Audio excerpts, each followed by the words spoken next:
ناظرین آداب، Maulana Azad national Urdu university کے اس تعلیمی پروگرام میں جرار احمد آپ سبھی کا خیر مقدم کرتا ہوں۔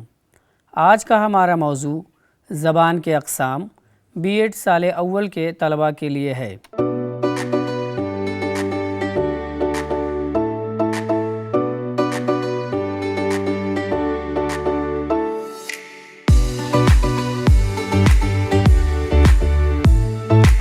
عزیز طلباء، زبان کے اقسام کے تحت اشاروں کی زبان، آوازوں کی زبان، علامتوں کی زبان پر گفتگو کی جائے گی۔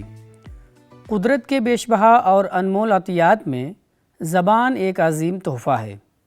انسانی زندگی کا دار و مدار زبان پر ہی ہے۔ گلوبلائزیشن کی وجہ سے جہاں دنیا کے مختلف شعبوں میں تیزی آئی ہے، وہیں زبان بھی اس سے متاثر ہوئے بنا نہیں رہ سکی۔ اب جو شخص چاہے، جہاں سے چاہے، جس وقت چاہے، زبان کا اکتساب کر سکتا ہے اور پھر اسی زبان کے ذریعے اپنے جذبات، احساسات، خیالات، تجربات و مشاہدات کا اظہار بھی کر سکتا ہے۔ انسان مختلف طریقوں جیسے اشاروں، آوازوں، علامتوں وغیرہ سے اپنے مافی الضمیر کا اظہار کرتا ہے۔ انسان کے باہمی تعامل اور مافی الضمیر کے اظہار و ترسیل کے ان طریقوں کو ہم زبان کی ان 3 اقسام میں منقسم کر سکتے ہیں: اشاروں کی زبان، آوازوں کی زبان، علامتوں کی زبان۔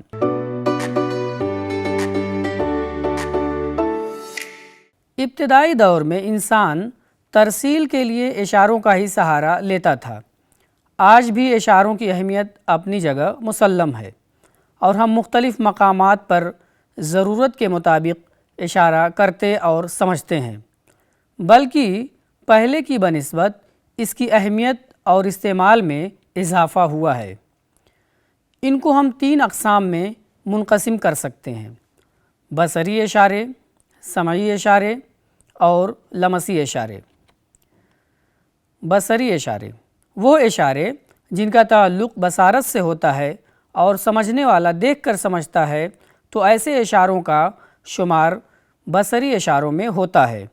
مثلاً سگنل کی لال بتی یا پھر ٹریفک پولیس کے ہاتھ کے اشارے کو دیکھ کر رکنا، کبھی انگوٹھے کو شاباشی سمجھ کر خوشی کا اظہار اور شکریہ ادا کرنا، تو کبھی اسی انگوٹھے کو ٹھینگا سمجھ کر غم کا اظہار اور معذرت کرنا وغیرہ، یہ سب بصری اشارے میں شامل ہیں۔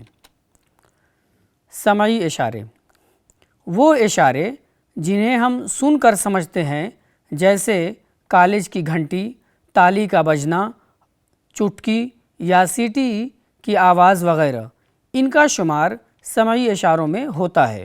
لمسی اشارے لمسی اشاروں سے مراد ایسے اشارے ہیں جن کو ہم ٹچ یا مس سے محسوس کرتے ہیں، جیسے کسی کا ہاتھ دبانا، کہنی مارنا، ناخن لگانا، یعنی کسی نے ہمارا ہاتھ دبایا یا پھر کہنی ماری یا ناخن لگایا، جسے ہم بکوٹنا یا چکوٹنا سے جانتے ہیں۔ تو یہ سب افعال جو کسی کے ذریعے انجام دیے گئے، اسے ہم نے ٹچ یا مس ہونے کی وجہ سے محسوس کیا۔ ایسے تمام اشاروں کا شمار لمسی اشاروں میں ہوتا ہے۔ اس طرح تعلیمی اداروں سے لے کر عام زندگی تک ہر جگہ کسی نہ کسی طرح کے اشارے ہمیں مل جاتے ہیں اور ان کا شمار اشاروں کی زبان میں ہوتا ہے۔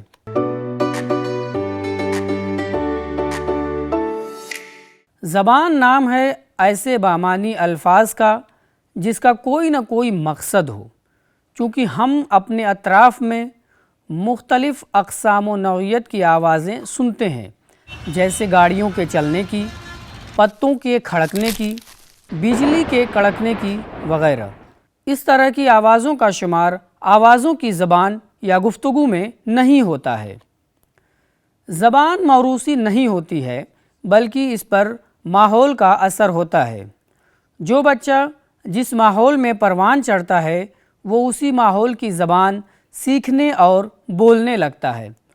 زبان کا سیکھنا ایک اکتسابی عمل ہے، یعنی کوئی بھی شخص